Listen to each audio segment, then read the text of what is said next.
ये टॉपिक मेरी लिस्ट में काफी नीचे था, बट जब मैंने यूट्यूब पे सर्च किया कि what will happen after death, I was shocked कि लोगों ने थोड़े से व्यूज के लिए कुछ भी बोल रखा है। कोई सिर पैर नहीं है किसी भी बात का, थोड़ा यहाँ से उठाया थोड़ा वहां से उठाया और सारा तुम्हें चिपका दिया। उन्हें कोई मतलब नहीं है ये कितना सेंसिटिव टॉपिक है, उन्हें सिर्फ अपने व्यूज की पड़ी है। खैर, अब बात करते हैं यूट्यूब के ऊपर क्या क्या गलत चल रहा है। जब आप मर जाते हो, आप एक अलग दुनिया, एक अलग डायमेंशन का एक्सपीरियंस करते हो। बकवास, एकदम बकवास। जब आप मर गए, बॉडी खत्म हो गई, तो एक्सपीरियंस करेगा कौन? आप एक्सपीरियंस कर सकते हो इस बॉडी के साथ, अगर ये बॉडी नहीं है तो आप एक्सपीरियंस नहीं कर सकते। इस बॉडी के बिना तो तुम खुद को भी एक्सपीरियंस नहीं कर सकते, फिर दूसरी दुनिया की तो बात ही छोड़ दो। अरे जब बॉडी ही नहीं है तो सब कुछ खत्म। लेकिन अब कुछ लोग कहेंगे कि बॉडी नहीं, आत्मा एक्सपीरियंस करती है। अब ये बात बस तुमने कहीं से सुनी है और मान ली है। आत्मा एक्सपीरियंस करती है या नहीं करती, ये तुम्हें तब पता चलेगा जब तुम्हें ये पता हो कि आत्मा क्या होती है। क्या तुम्हें आत्मा का रियल सच पता है? साफ सी बात ये है कि जो भी एक्सपीरियंस होता है इस बॉडी के साथ होता है और यही होता है। बॉडी नहीं तो कुछ नहीं। पॉइंट नंबर 2, कोई इंसान था, वो मर गया लेकिन कुछ टाइम के बाद फिर से जिंदा हो गया। अब मैं तुम्हें इस पे एक बात कहना चाहता हूँ। अगर तुम ये जानना चाहते हो कि मरने के बाद इंसान जिंदा हो सकता है या नहीं हो सकता, उससे पहले तुम्हें ये जानना होगा कि जिंदा और मुर्दा क्या होता है, लिविंग और नॉन लिविंग क्या होता है। तुम कहोगे ये सामने दीवार है, ये नॉन लिविंग है, हम हिल डुल रहे हैं, सांस ले रहे हैं, सब कुछ कर रहे हैं, मतलब हम लिविंग है। ये तो मैं समझ गया, लेकिन मुझे ये बताओ कि सामने जो दीवार है ये नॉन लिविंग क्यों है, लिविंग क्यों नहीं? हमारे अंदर ऐसा क्या है कि हम लिविंग है? अब कोई कहेगा कि हमारे अंदर कॉन्शियसनेस है इसलिए हम लिविंग है। अरे मैं तुम्हें एक सच बताता हूँ, कॉन्शियसनेस इस दुनिया की हर एक चीज़ में है, चाहे वो लिविंग हो चाहे नॉन लिविंग हो, हर एक चीज़ में कॉन्शियसनेस है। जब इस दुनिया की हर एक चीज़ में कॉन्शियसनेस है तो सिर्फ हम ही क्यों लिविंग है? अब इस बात को समझो। देखो, हमारी बॉडी का स्ट्रक्चर कुछ ऐसा है, या जितनी भी लिविंग चीजें होती है उनका स्ट्रक्चर कुछ ऐसा होता है जिसमें से कॉन्शियसनेस मैनिफेस्ट हो सकती है। और जो नॉन लिविंग चीजें होती है उनकी जो कंडीशन होती है, उनका जो एटमॉस्फेयर होता है वो कंप्लीट नहीं होता, पूरा नहीं होता सिचुएशन के हिसाब से, इसलिए उसमें से कॉन्शियसनेस मैनिफेस्ट नहीं हो पाती। अब मैं तुम्हें एक एग्जाम्पल से समझाता हूँ कि मैं क्या कहना चाह रहा हूँ। सपोज करो एक बल्ब है, बल्ब के अंदर से इलेक्ट्रिसिटी आ रही है। बल्ब छोटी छोटी कई चीज़ों से मिलके बना है, उसको इस तरह से बनाया गया है कि उसके अंदर से इलेक्ट्रिसिटी पास हो सके। अब एक बल्ब है जो खराब है, मतलब उसका कोई भी एलिमेंट खराब है, तो उसके अंदर से इलेक्ट्रिसिटी पास नहीं हो सकती। बल्ब के अंदर से इलेक्ट्रिसिटी पास होने के लिए उसके अंदर जितने भी कंपोनेंट एलिमेंट्स है, जो भी कुछ है, वो एक पर्टिकुलर जगह पे होना चाहिए, एक तरीके से होना चाहिए, एक अलग टेम्परेचर, हर एक चीज उनकी अलग होनी चाहिए, तब जाके, और उन सब चीजों को जब हम कंबाइन करेंगे तब जाके उसके अंदर से इलेक्ट्रिसिटी निकलेगी। अगर कहीं भी कुछ भी गड़बड़ है तो इलेक्ट्रिसिटी नहीं निकल पाएगी।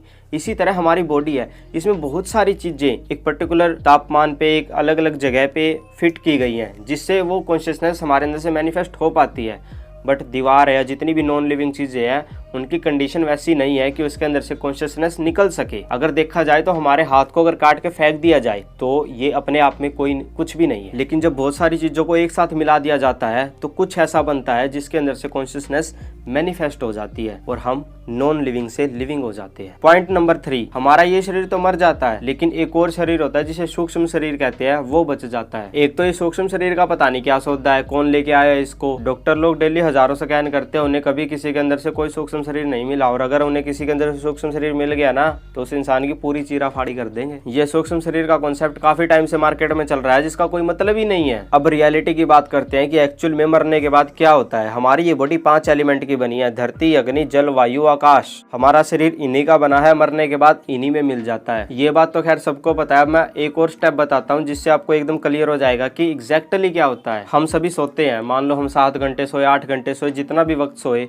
हमें नहीं पता था उस वक्त कि हम है या नहीं है, हमारे होने तक का हमें एहसास नहीं था। बिल्कुल इसी तरह जब हम मर जाते हैं तो हम परमानेंटली सो जाते हैं। पहले हम 7 या 8 घंटे सो रहे थे, अब हम परमानेंटली सो गए हैं। इससे ज्यादा क्लियर नहीं बताया जा सकता कि आफ्टर डेथ क्या होता है। और कुछ ये बातें भी चलती है कि मरने के कुछ टाइम तक हमारा जो माइंड है वो जिंदा रहता है, हमारी मेमोरी प्ले हो रही होती है। ये जो चीज है ये एक डॉक्टर ही बता सकता है, या जिसने इस चीज को ऑब्जर्व किया है वो ही बता सकता है। ये सब चीजें क्या माइंड के अंदर हो रही होती है, बट हम बात कर रहे हैं आफ्टर डेथ की, कि मरने के बाद क्या होता है। ये सब चीजें तो माइंड में है, जो चल रही है कि हमारी मेमोरी प्ले हो रही है या नहीं हो रही है, तो डॉक्टर अच्छे से बता देंगे, क्योंकि माइंड में अगर हरकत हो रही है, एक्टिविटी हो रही है, तो उसको ऑब्जर्व किया जा सकता है। बट वी आर टॉकिंग यहाँ पे आफ्टर डेथ क्या होता है। सोते हुए ना हमें कोई डर होता है, ना कोई टेंशन होती है, क्योंकि हम ही नहीं होते। सेम इसी तरह जब हम मर जाते हैं तो हम ही नहीं होते, तो ना कोई डर बचता है, ना कोई टेंशन बचती है। वो डायलॉग तो आपने सुना होगा, मौत को तो यूं ही बदनाम करते हैं लोग,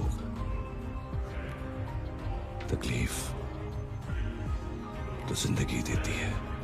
अब आपके मन में एक छोटा सा ख्याल आ सकता है कि जब ये इतना आसान है समझना तो इसको इतना कॉम्प्लिकेटेड क्यों किया गया है। इसका कारण भी हम ही लोग हैं, क्योंकि ये सब चीजें बहुत ज्यादा सिंपल है तो इनमें हमें मजा नहीं आता। हम खुद ही कुछ ऐसा सुनना चाहते हैं जो अजीबो गरीब हो, क्योंकि उसमें आपको एक किक मिलती है, एक गोल मिलता है कुछ करने के लिए, कुछ पाने के लिए। लेकिन सच जानने से ना हमें कोई किक मिलती है, ना कुछ अजीबो गरीब सुनने को मिलता है, ना ही हमें कोई गोल मिलता है कुछ पाने या करने को।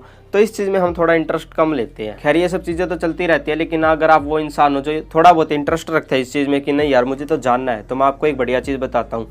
इस दुनिया में जितने भी मजे आप कर सकते हो ना तो कर लो। कुछ भी ऐसा आपके अंदर बचना नहीं चाहिए, आपको लगना नहीं चाहिए कि यार ये मुझसे छूट गया, ये मैं नहीं कर पाया। क्योंकि अगर वो आपके मन में रहेगा तो आप इस चीज में आगे नहीं बढ़ पाओगे। आप अपने उस डिजायर को किसी ना किसी तरीके से कंप्लीट करने की सोचोगे स्पिरिचुअलिटी के थ्रू।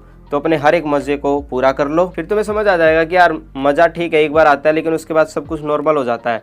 जब तुम्हें ये बातें समझ आ जाएंगी उसके बाद स्पिरिचुअलिटी में तुम्हारे अंदर कोई डिजायर नहीं होगा कुछ करने का, कुछ पाने का, तो तुम बड़ी ही तेजी से आगे बढ़ोगे और सब कुछ जान लोगे। क्योंकि जानना बहुत आसान होता है अगर आप अपने डिजायर्स को, प्रेफरेंसेस को साइड में रखो तो। उसके बाद आपको चीजों से डिटैच होना नहीं पड़ेगा, आपसे ऑटोमेटिक छूट जाएंगे। अब ये नहीं है कि अगर आप आम खाओगे तो मजा नहीं आएगा या आम खाने का आपका मन नहीं करेगा, अरे सब कुछ होगा। बट हैविंग सेड दैट आपको पता होगा कि this is not ultimate. Ultimate क्या है? जो सच है वो ही अल्टीमेट है, उसको जानना है, बात खत्म।